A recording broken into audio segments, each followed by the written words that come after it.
You are the person people call when everything falls apart. Not sometimes, always, you pick up the phone at midnight.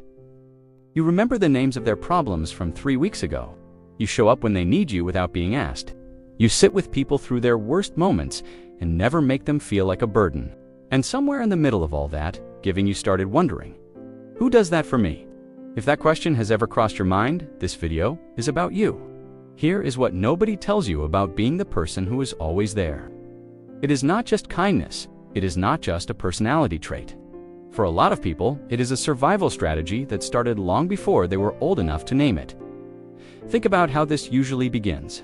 Somewhere early in life, you learned that your needs made people uncomfortable. Maybe you asked for something and got silence. Maybe you cried and were told to stop. Maybe you expressed something real and the room shifted in a way that told you this is too much, so your brain made a calculation. If I make myself useful, maybe I will be safe here. If I focus on what everyone else needs, maybe nobody will notice what I need. If I become the person who holds everyone together, maybe I will never be left alone. This is what psychologists call anxious attachment combined with fawning behavior. Your nervous system learned that giving was safer than receiving, that helping was more predictable than asking. And so you got very good at it, dangerously good.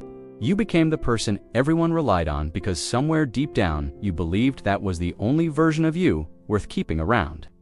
Here is the pattern nobody sees from the outside. You carry everyone else's weight without being asked. You notice when someone is off before they say a word.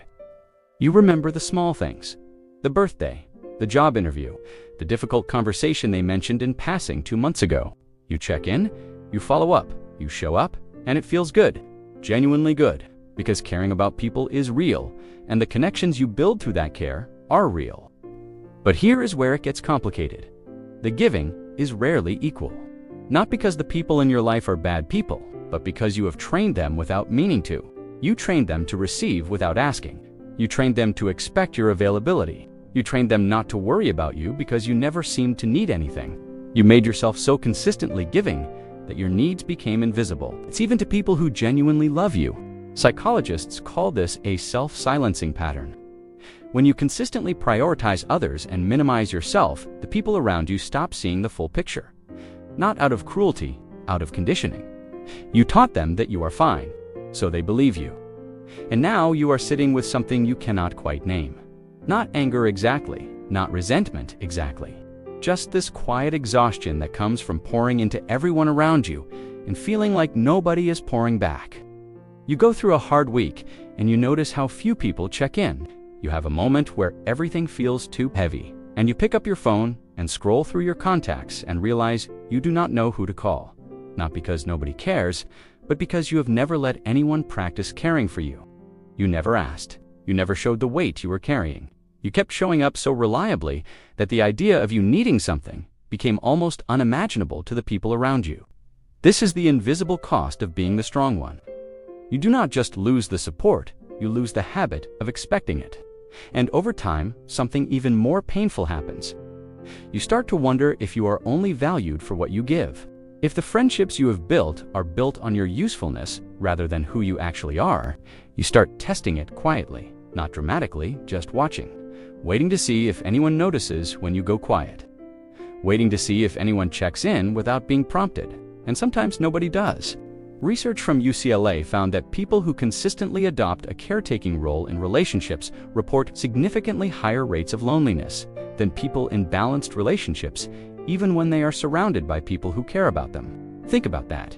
You can be deeply loved and still feel profoundly alone because the love flowing toward you never quite reaches the part of you that needed it most. There is a name for what you experience when you feel unseen by the people who are supposed to see you. Psychologists call it emotional invisibility. The state of being present and involved and genuinely connected to people while simultaneously feeling like the real version of you.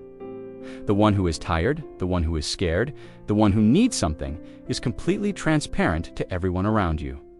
You are visible as a helper, invisible as a person. And the longer this goes on, the harder it becomes to show the real version. Because showing it means risking the only version of yourself people seem to value. Here is the uncomfortable truth.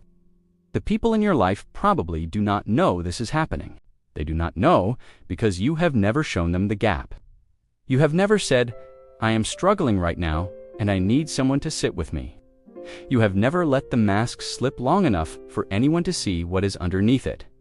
Not because you are weak, but because somewhere along the way, you decided that needing something was the most dangerous thing you could do. That belief kept you safe once. A long time ago, it is not keeping you safe anymore. It is keeping you isolated. Here is what the research actually says about breaking this pattern. It does not happen by giving less, cutting people off, or deciding to stop caring is not the answer, and most people who try it just end up lonelier. It happens by learning to receive. Letting someone help you without deflecting it. Saying, "Actually, I am not okay," when someone asks how you are. Telling someone you are struggling before you have already figured out how to fix it yourself. Every time you do that, you retrain the dynamic. You show the people in your life a version of you that needs something, and the ones who are worth keeping will rise to meet it. The ones who only valued your usefulness will drift, and that will hurt. But it will also be information you needed. You have spent so long holding everyone else together. You are allowed to be the one who needs holding for once, not because you have earned it by giving enough, but because you are a person, and people need each other. The whole version of each other, not just the parts that are useful. If this video hit something real, the next one goes even deeper into why the people who give the most are often the ones who feel the most invisible, and what is actually happening psychologically when you feel unseen by everyone around you.